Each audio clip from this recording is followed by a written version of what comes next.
Welcome back, Devils fans. And as you all know, we are in deep trouble heading out to the West Coast in hopes of salvaging this 23-24 season. This episode is brought to you by RWJ Barnabas Health.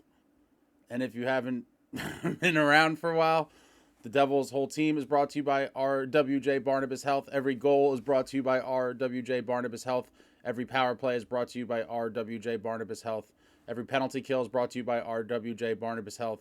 And anything good that happens in franchise history, presented to you by RWJ Barnabas Health. I'm just making a stupid joke, but as you know, the new patches have arrived, and finally the Devils jersey is now littered with a sponsorship ad. Most of the teams in the league have done this already. They're on the helmets. As we know, sponsorships has gotten out of control. It started with, the digital ads on the boards and all this stuff. And so we're just going to continue to see the league try to milk money whenever they can. And the latest piece of this for the New Jersey Devils is the sponsorship patch on the jersey, the RWJ Barnabas Health patch. And there you could see during the press release there, they showed a couple photos of it. There's, Nico posing with his new beautiful RWJ Barnabas Health patch. And there you could see it in action on Timo Meier. It's unfortunate. I hate the sponsorship patches. I just wish the team announced it as if it was like a design element or was something for fans to get excited about. I found that very odd that, they consistently kind of rubbed it in and sent out this messaging as if it was something for fans to get excited about. Fans don't want to see this. You know what the best sponsorship patch is? No sponsorship patch. The best sponsorship patch on a jersey is to not have one. And so now we have it. It could be worse. It could be larger. It could be uglier. Obviously, I'm a purist. I don't want any ads on anything, including helmets. But here we are. So now we have this RWJ Barnabas Health patch on the jersey. And yeah, I just thought it was funny that the team, was putting out all these posts and things as if it was like, oh, it's so awesome. That's amazing. The RWJ Barnabas Health patch on our jersey is phenomenal. It's just another thing for the team to make money. I don't think that it warranted any sort of attention that the team gave it. And I just thought it was a little ridiculous. Like, it was something to get excited about. But it could be worse, as long as we don't end up like some of the, seas over leagues with the whole jersey being littered, or the soccer jerseys that are basically entirely sponsorship logos. Then, this was inevitable and I could deal with it. And, that's pretty much that. But this segment was brought to you by RWJ Barnabas Health. So now we look at the week that was New Jersey Devils hockey. And folks, it was an absolutely painful and horrific week. I had hoped that the Stadium Series game at MetLife with the big win over the Philadelphia Flyers may have been the rallying point or the turning point of the season to give the boys a little boost heading into the playoff stretch. However, it seems as though we left our souls in the locker room of the New York Giants at MetLife Stadium. And since the Stadium Series game, we have just been on a free fall. We are 1-3 in the past 4 games after the Stadium Series, losing to the Capitals 6-2, the Rangers 5-1, the Canadiens we beat 4-3, and then we lost to the Lightning 4-1. So 1-3 in the 4 games after the Stadium Series, getting a paltry 2 out of a possible 8 points, averaging 2 goals, 4 per game, meaning we scored 2 goals a game on average, and giving up 4.5 goals a game on average. Scoring 2-4 and giving up 4.5 a game, that is a recipe for disaster. And this New Jersey Devils club is in deep, deep trouble. This is being recorded on Tuesday morning. We're headed to California, and we will take on San Jose tonight in what essentially is a monstrous game. I mean, our backs are already super against the wall, but I was hoping for 6 out of 8 points. In my head after the Stadium Series, I was like, if we could get 6 points out of the next 4 games, like to go 3-1 or something like that, to get 6 out of the 8, that would have kept us, a little bit more in the mix. But instead we get 2 points out of 8, which is absolutely abysmal. And now our backs are super against the wall, headed out west. We take on San Jose tonight. the Ducks Friday, and the Kings on Sunday. I have resigned to the fact that the season is pretty much over. If we somehow miraculously could go 3-0 on this West Coast road trip, then I will start to believe again and have my hopes and dreams prolonged for a little bit longer. But at the moment, it's not looking good. The boys are in serious trouble, and anything outside of a 3-0 West Coast trip, I think we're pretty much toast. Yeah, I mean, it's just real bad. We take a look at the standings at the moment. The Devils with 62 points, seeming like the most logical way for us to squeeze into the playoffs now is to take over the Flyers' third spot in the Metro, where they sit with 67 points. We do have a game in hand on them, and we have one head-to-head matchup with them in the second to last game of the season. So with the game in hand and the head-to-head matchup, if we win those two right there, that's 4 points, and we're trailing by 5. That would only leave, the 1 point differential to be made up elsewhere. And so while it's not, likely for the Devils to make the playoffs at this point, they do control their own destiny. With that game in hand and the head-to-head against the Flyers, it could be there for the taking, but it's going to take a monumental effort. If we look here, if we're using 96 points as a benchmark for a playoff berth, we're at 62 points through 58 games, which means we would need 34 points in the next 24 games. So we would need 34 points out of the potential 48 left on the table. That's a pretty high. That's 70.8% of available points. That's a very high percentage to be able to achieve. But, some possible scenarios that could get us there.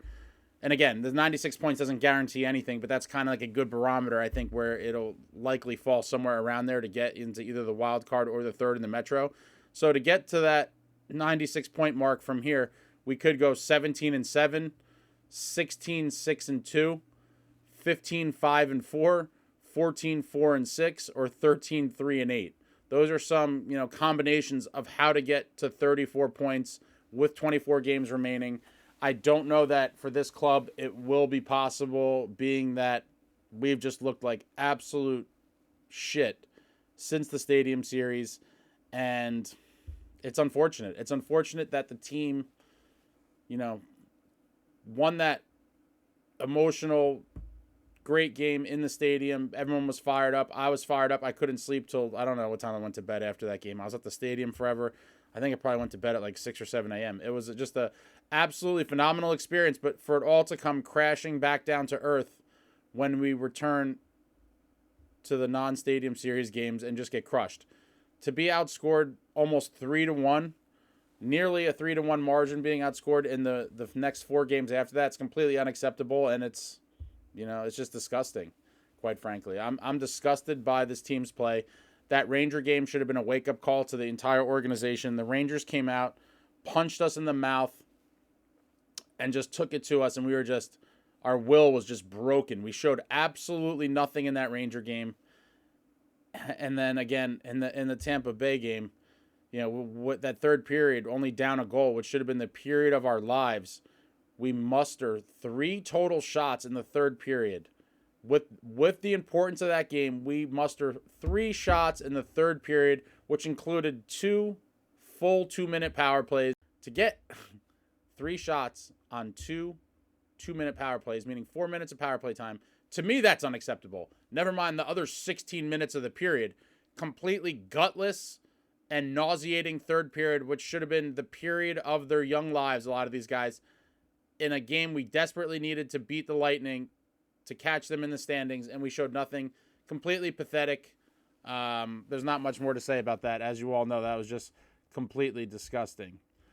But, one of my takeaways from this past couple weeks, I've complained that the team has been Charmin soft for months now. And, this kid Matt Rempe on the Rangers, I hate the Rangers, but you know what? This kid's exciting. He's kind of taking the league by storm here.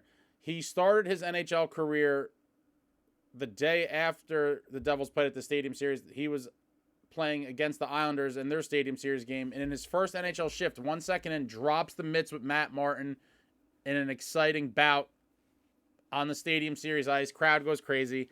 And then his next game, he crushes Bastion. Early on in the game, crushes Bastion, leaving him in a heap on the ice, just bloodied and beaten. And, while it was a hit in today's league, back in the day, that was a clean hit. And I do think hockey is missing some of the contact and physicality that it had back in the day. I'm not saying that we need to return to the goon era, but I do think physicality and fighting definitely has a place in the league, and I think the league has tried to move away from that to the detriment of the game. It's, there's definitely a place for it, setting the tone and, things of that nature. Watching this kid's clips online every night has been exciting, So he started off with Matt Martin in the Stadium Series, and he crushed Bastion. Then he had an absolutely crazy tilt with Delorier on the Flyers. And then he had another fight against Columbus. I mean, this kid is just, people are targeting him. He's a huge guy. He's 6'7", like 240 something. Every game he now plays in, someone on the other team wants to test themselves against this new hotshot. And I wish the Devils had a guy like that. I thought for a period of time, Mason Gearston could have been that guy. He was kind of obviously a fourth liner, didn't get a lot of minutes, but I thought he could be a version of what we're seeing here with Rempe, and I think that the Devils sorely need somebody like that. Now, obviously, I'd like to get someone who actually could play hockey maybe a little bit more and has a little more skill, so they're not just out there to fight and stuff, but I think that role has been de-emphasized so much that, when you do see it come up like this kid like Rempe, it is exciting and refreshing, and the Devils need to get some sort of version of that, along with some sort of grit and snarl in the lineup, because as we all know, this team has just been smacked around and battered all season long, and the playbook was out. The New Jersey Devils are a soft team, and if you take it to them and beat on them, we will wilter and die. And essentially that is what has happened in plenty of games this year. We have no answer. We have no physicality, and you can't expect the guys that we have, to just all of a sudden be able to do these things. I mean, and what's one of the saddest videos of the year, I'm sure a lot of you have seen or saw it live, was, when Siegenthaler went after Rempe and he skated towards him and basically just put his arm up and then just flopped to the ice. It was one of the saddest things I've ever seen. I mean, I give Siegenthaler credit for, I guess, in the moment trying to do something. But if you're going to do something, at least make it a real effort. Don't do it just for the sake of saying you did it. I mean, because that was pathetic. He just basically skated over to him, put his arm up and got rocked in the face a couple times and just curled up in a ball on the ice. It was sad. It was really sad to see. Sad that, there's no answer and there's nothing on the horizon. And unfortunately, in a crazy year that was this 23-24 season, I think we are missing a lot of elements and pieces to be competitive. And, they're just not there. And so to go on this magical run to make the playoffs while I'm rooting for it and hope it happens, I don't think it's very likely whatsoever. They've shown nothing in the past week or so to make me believe they're capable of this sort of run. I mean, 17-7, I don't know what anyone would have seen from this team in recent times or recent games that would make you believe that could happen. I mean, outside of just having faith and believing, which I am going to do. But the reality is, when you went 1-3 and got outscored by such a wide margin since the Stadium Series, I just don't see what's going to happen where you're just going to flip the switch and all of a sudden we're going to go on the 17-7 run playing the way we've been playing. And it's unfortunate, and changes need to be made. And while I can't blame this entire season on Lindy, he has had a rough hand dealt to him in that, Dougie Hamilton goes down, and then Jack gets injured a few times and misses games, and Timo Meier, Siegenthaler, the whole team's been injured at some point or another. Dougie out for the season, essentially. And I think what it showed me was I knew we were going to miss Dougie Hamilton's presence in the lineup. I did not realize how much we really would miss it. I think that obviously he is a power play wizard with that absolute cannon. He has very good vision, good passing. He's an experienced vet. And aside from the power play, that puts extra strain on other guys on the blue line for their, for their jobs. So our young defense has been getting exposed all season, and the goalies have been horrific. And it's a rough thing for any coach to overcome. And so I don't blame Lindy Ruff entirely for the season. But however, as the season went on, Lindy was doing a lot of questionable things with the quotes to the media and stuff. And I just, I do like Lindy. I like him a lot. But at this point, I still do not understand why Timo Meier's not permanently on right wing, the position he played his whole career, and why we traded for him and why we extended him with mega money to then put him on his off wing and expect similar results.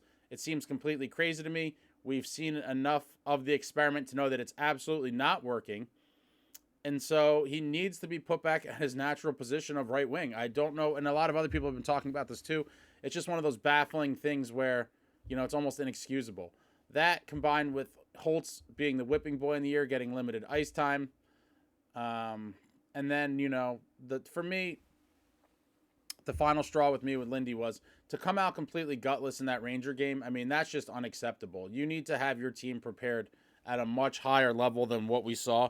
We just came out and got steamrolled, and that's unacceptable. And then again, after that game, you can say, okay, well, maybe, that was some isolated incident, which obviously it wasn't. But even if you pretended it was at the time, we then come out and look like absolute garbage in the Tampa Bay game, including an all-time horrific third period in which we were only down 1 goal, and we were out there. You would have thought we were losing a 8-0 game or something. Everything about it was not good. It was an ugly third period, ugly game. And unfortunately, again, while I don't blame Lindy for all the season's problems, I think he has to be a casualty of the whole situation, being that, it's time for a change. I don't know if he's lost the locker room or not, but it certainly seems as though he may have. And guys aren't responding. And so sometimes, unfortunately, in a situation like this, changes need to be made. There needs to be a shakeup. And I think Lindy's going to have to go.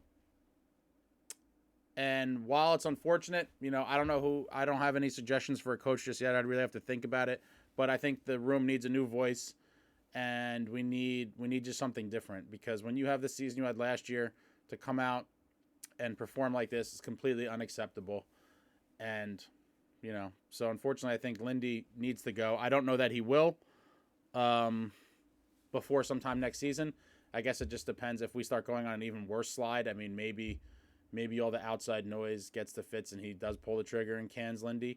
I do respect Lindy, though. He did gain a couple points back in my book. After that Tampa Bay game when he was getting grilled by the media, he did say, I'll take all the blame and, I'll take all the blame. Yeah, it's my responsibility, blah, blah, blah. He was just taking all the bullets. And took full responsibility. So, that it takes a special person to do that because not a lot of coaches would. And, he got some points back in my book. But in the end, I think he has to be a casualty because of this horrific season. Which brings me to the biggest culprit, in my opinion, is Tom Fitzgerald. I do not know what this man has been watching for months. For months and months. Tom Fitzgerald has blood on his hands for this lost season. While Lindy may have underperformed in his role, at least he showed up to work. Tom Fitzgerald has not done a damn thing all season long. I've been calling, and much of the fan base has been calling for a legitimate NHL goaltender from mid-November, Thanksgiving. And then I finally, at Christmas, I made it all I want for Christmas video where my number one want was legitimate NHL goalie. It was completely and painfully obvious by Christmas at the latest. I'll give you Christmas as the latest point because it was obvious for a lot of people way before then. But Christmas at the final straw, which was now over 2 calendar months ago, it was painfully obvious this team was losing games because of goaltending. Tom Fitzgerald did absolutely nothing to address the issue. Nothing whatsoever other than sending Akira Schmid to the AHL and bringing up Nico Daws. That was his solution. And while Nico Daws had some great games, he also had some bad ones too. Nico Daws was not the established, legitimate NHL goaltender that was going to fix the problem or really help the team get to where they needed to be. while all these rumors were swirling around and the talks he did absolutely nothing. And so for me, when your team's weakest link is so painfully obvious, and the weakest link being a very crucial role in the game of hockey, being the goaltender, a very crucial role, to not address a glaring problem and just sit idly and hope that one day it's going to fix itself after months of a baseline crap performance, it's inexcusable. It's completely inexcusable. And furthermore, that's not to say that goaltending is the only issue, because at this point, it's obvious that this team has many issues. But I would still say that the goaltending is the most glaring one, okay? Biggest thing with Fitzgerald, how did you not get a goalie? Shame on you. You didn't show up for work. Furthermore, we knew going into the season when we lost Severson and Graves that our defense was going to get much younger and more inexperienced, and we were just going to have to go through the growing pains of these kids learning on the job. Enter Hughes' first full season. Kevin Ball still did not have a lot of experience in the league at this point. And now Dougie goes down. And a couple more injuries happen. And now we have Hughes and Shimo Nemitz both in the lineup learning on the job. I do think once Dougie went down and shortly thereafter, I think a more veteran stay-at-home defenseman should have definitely been looked into, but definitely a more physical defenseman. I also would like to see more physical forwards, but the team has been soft, getting pushed around. We had these young kids on defense, and the young defense has been getting exposed all season. So it's a very tough pill to swallow with league worst goaltending and young inexperienced defensemen. You put that together, recipe for disaster, getting exposed, grade A chances, 3-on-1s, 2-on-1s, breakaways, high danger shots in the slot. We've seen it all season long, and it's unfortunate. How we did not get Zadorov is beyond me. Nikita Zadorov would have been an absolute amazing piece for this soft team. Big, nasty defenseman, lays the boom and crushes people. Will fight if he has to. Would have loved to get him here. And he gets shipped off for a third rounder. We couldn't come up with a third rounder for a guy like Zadorov on a team that lost Dougie Hamilton and had no really physical defenseman to begin with, or physical anything really. And Zadorov goes for a third rounder. We sleep through that. You miss Zadorov. And, he just kept hoping that the goaltending was magically going to get fixed. And now here we are almost in March. And it's going to take a miracle for us to get into the playoffs. Completely unacceptable. I think once Fitz had his extension, he's been on vacation mode ever since. I don't know why he got an extension mid-season. I guess, he really conned the owners that after that run last year, he was probably pushing for an extension right away. Oh, franchise record season, and we beat the Rangers in the first round. And I'm sure the owners made a shitload of money with, that's four home games in the first round, and then 2 in the second round. So 6 home playoff games. That's a shitload of moolah, baby, a lot of money. And so the owners probably were fleeced into believing that Fitzgerald was some, GM genius.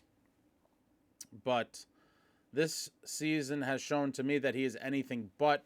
I'm tired of hearing of patience and the future is bright and blah, blah, blah. It's all bullshit. The future is now. The team went on a crazy run last year. Great regular season. And this is now, we took 1 step forward as a group last year. And now this is 3 steps backwards. To fail to make the playoffs after a franchise record-setting season is completely deplorable. It's unacceptable. It's nauseating, and it's disgusting. I am absolutely disgusted. And again, while I know that the team does have several issues that need to be, addressed personnel-wise on this roster, we could have easily been a playoff team had we gotten even just the goalie. Just the goalie. The defense still would have been, in trouble like it is now. But a legitimate NHL goalie 2 months ago would have certainly got us a few more wins at a minimum, and that would put us in a much better position as of today to make this playoff run.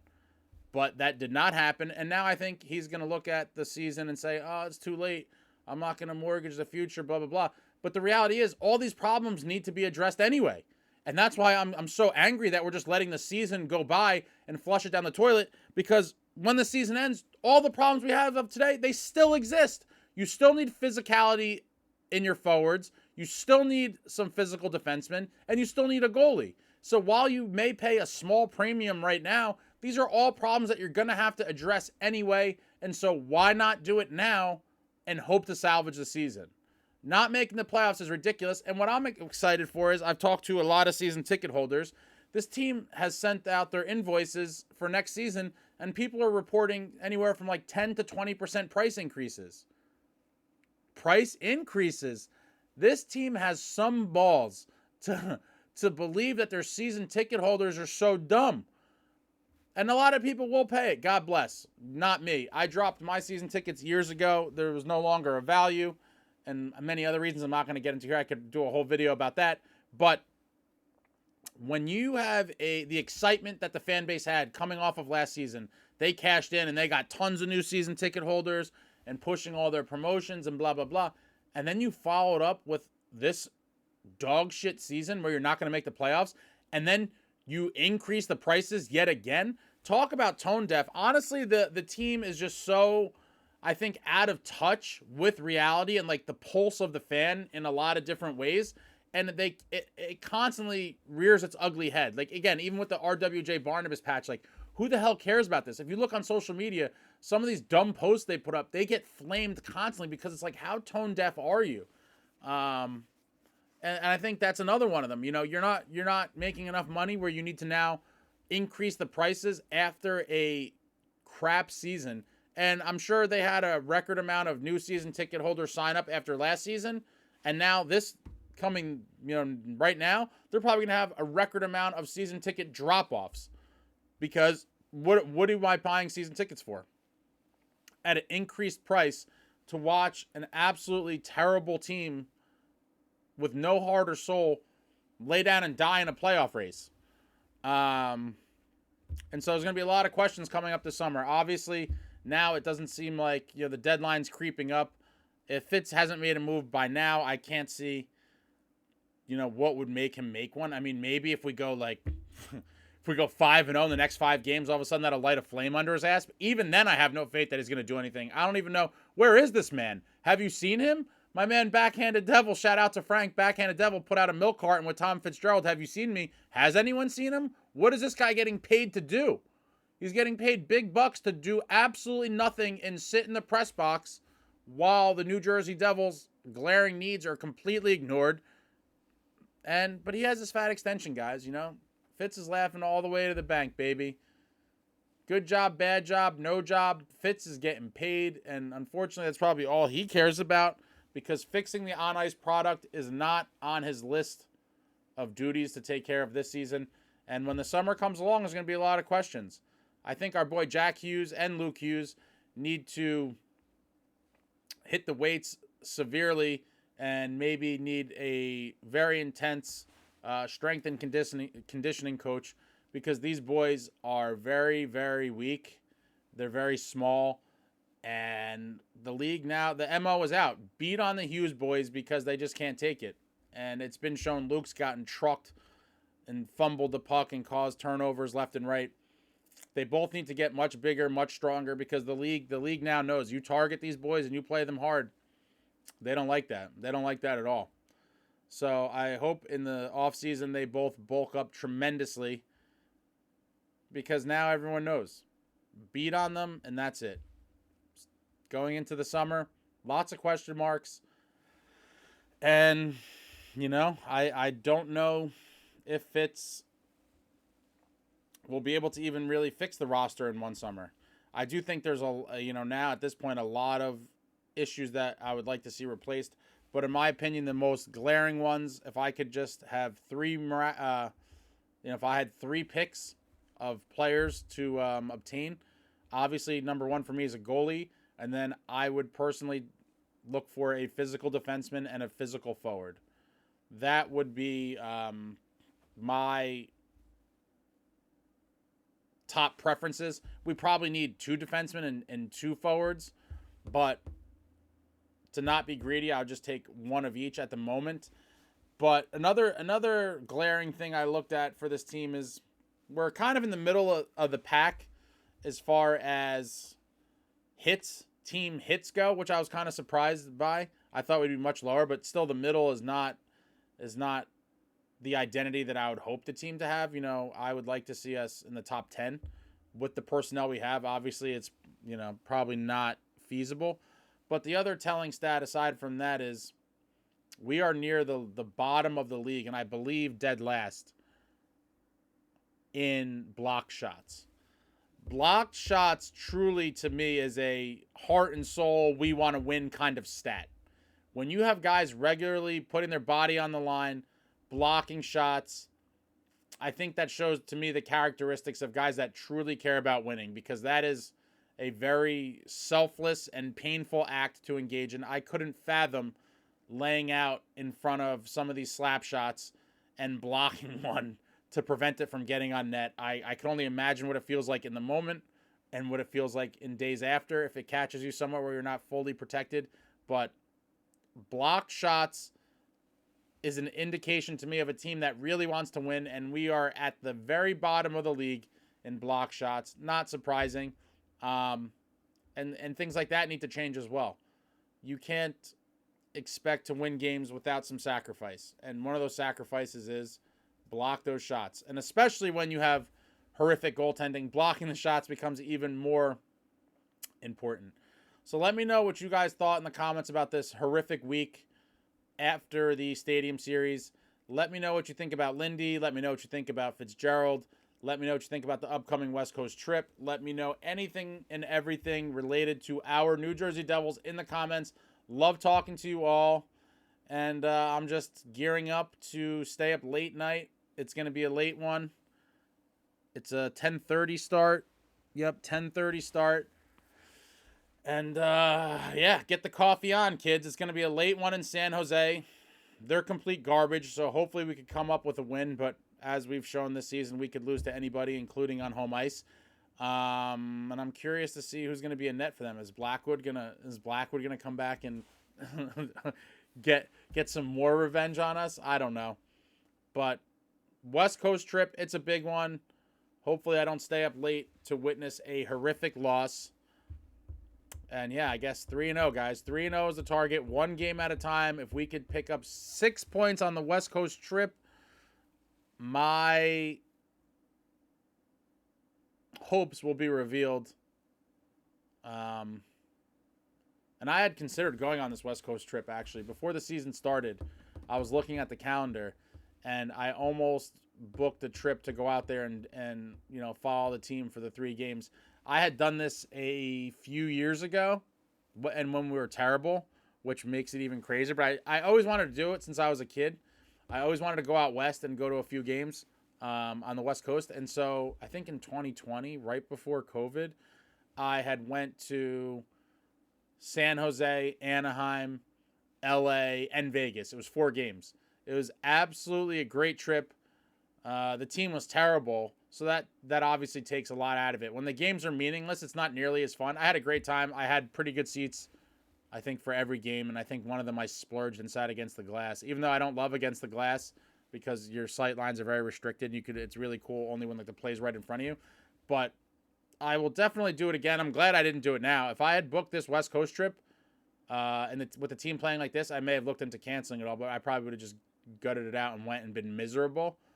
But I definitely will do it again and recommend it to anybody from the area. If you've never done like a West Coast trip, it is cool to see other arenas in the nice weather and yada yada. But all right, guys, that's all I got for you now.